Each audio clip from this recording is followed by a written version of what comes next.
Hello everyone, welcome to Super Tech Mario. Today we're going to talk about the Pixel 4 and why it's the last phone you will ever need to buy.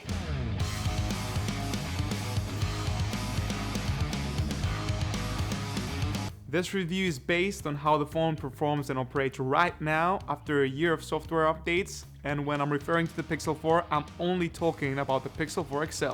Design. So the Pixel 4 got a really bad rep for the way it looks, and I don't get it. It's got a really playful and unique design, and the camera bump is not an eyesore. The back of the phone has a really clean look, and the sides have this really nice and soft texture. And they also house amazing clicky buttons. And now let's have a look at the front of the phone.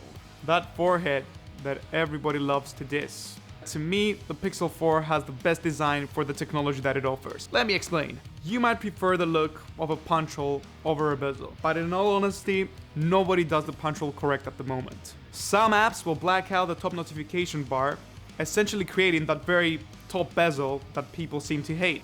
Enter the Pixel, and you get a consistent experience throughout Google's UI and the apps, with just the top black bezel. The next thing I want to talk about is biometrics. Now, before anyone points out that you can't use Face Unlock right now due to the pandemic, this review is for the long-term user, and hopefully for everyone's sake the pandemic will go away sometime soon. In my opinion, in-display fingerprint sensors are the worst thing to come to the mobile market, and again, nobody has implemented them right. It takes up a tiny portion of the screen and is not readily available in every phone.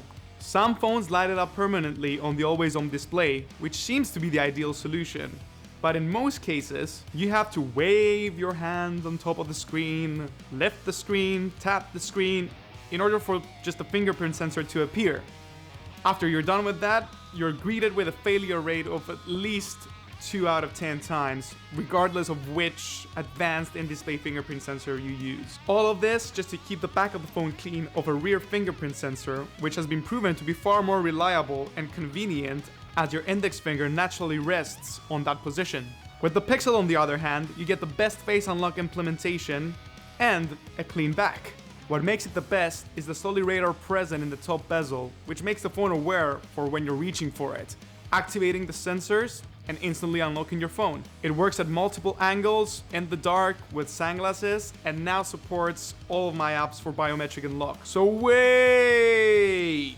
Before you Apple users call me out and say, oh, the iPhone got it right the first time. No, they didn't. And yes, I'm talking about the notch. The notch itself is not a bad hardware decision. Apple's bad decisions are usually in software. I get that you want to use Face Unlock, and Face Unlock works really well on the iPhone, but the main problem here is that Apple refuses to black out the notch, which makes no sense as it only houses the signal strength and the time, which would be perfectly visible with a black background. Not to mention that if you keep the notch enabled, you just ruin landscape video content consumption.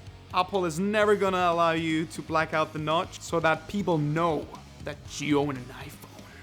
One more area where I think Google got it right are the dimensions, weight distribution, and aspect ratio of the screen. The iPhones are too wide and too heavy. Most Android phones have now gotten way too narrow and too tall, but to me, the Pixel 4 just has a perfect balance. Feels nice in the hand. Display. The display of the Pixel is one of the best I've seen to date. It's the only IP water and dust resistant phone that has both the Quad HD resolution and 90Hz refresh rate enabled at the same time. And the difference between 60 and 90Hz is far greater than going from 90 to 120. You're not just going to be mindlessly scrolling through Chrome to check, oh, yeah, it scrolls faster. No, you're not. In everyday experience, 90Hz feels just as smooth as 120, and it's a major upgrade over 60. As for brightness, well, Google implemented a sunlight boost feature when you have the display set to adaptive, which basically makes the display perfectly visible in direct sunlight. Are there brighter displays out there? Yes. Should you care? No. Regardless of how bright your display is, content consumption will always be better if you're in the shade or indoors. The display is also very well calibrated with very accurate color representation and a pixel density of 537 pixels per inch. That's again one of the highest in the industry, and even if you find a phone with a higher pixel density, I doubt you'll be able to see the difference. Oh, and the display is flat and curved panels need to go away. And the same goes for the notch, by the way. You do not need accidental touches and off-axis color discoloration on a device you use every single day. Battery!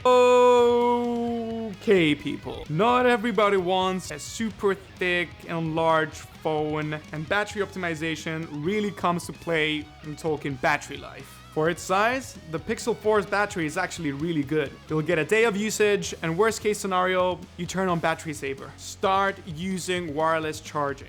If you incorporate wireless charging into your lifestyle, you realize that the phone never actually dies.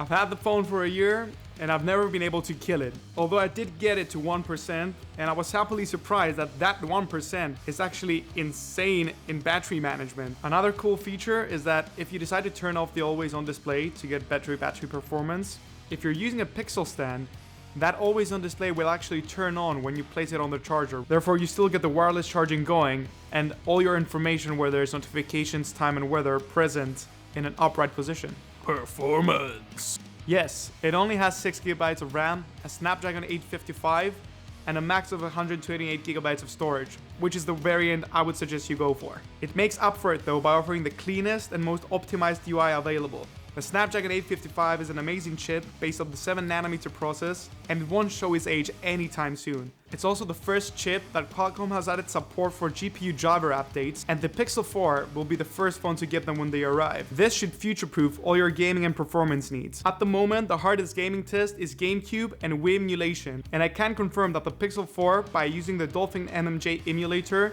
can play all optimized titles at Full HD at max FPS. As for everyday tasks, scrolling through social media, browsing the web, the Pixel just flies. I've used other phones with the Snapdragon 865, and they still sometimes lose in up-launching speeds to the Pixel.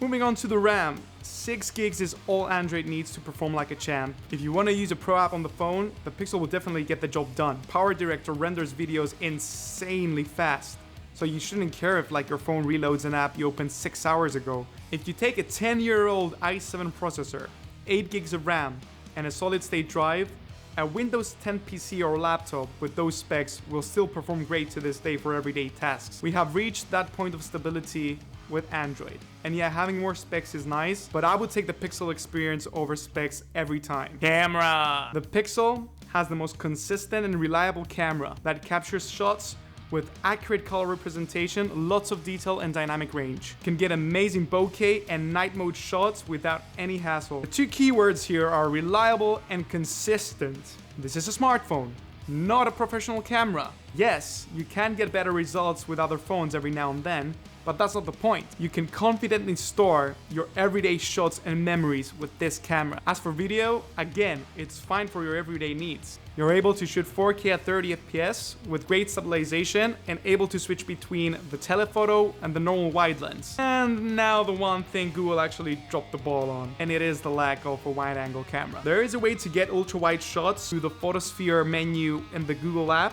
but with the Pixel 3, they introduced this software feature called Super Zoom, which basically made zoomed-in shots with the normal lens look really great, and sometimes even better than the competition. It would have made sense that since they only wanted to add a second lens, that they would have added an ultra-wide, therefore you would have all three fields of view to work with. But they didn't. To be honest, I don't consider this to be a deal breaker, but it's just a shame that they left it out. And this is just the ultimate noob's camera. Extras. The default experience you get out of the phone matters. I know people like to customize the crap out of Android, and I was one of them, but Google's apps and UI is what makes this phone so great. Why spend all your time replacing all the stock apps from other phones with Google apps, trying to get it to feel and look like a Pixel, when you can just purchase the Pixel in the first place? Haptics, which is another area where the Pixel blows the competition out of the water. Not only because the feedback is great, but because of how implemented it is throughout the whole OS. You get haptic feedback when you squeeze the phone to activate the Google Assistant. You get feedback when the Face Unlock activates. The typing on this thing is amazing. The speakers are really rich and full and even have some low end with a great stereo separation. The Dialer app, which actually lets you search for nearby services instead of having to go to Google Maps every single time. Then we have the amazing real-time transcription of the voice recorder and the not so great air gestures.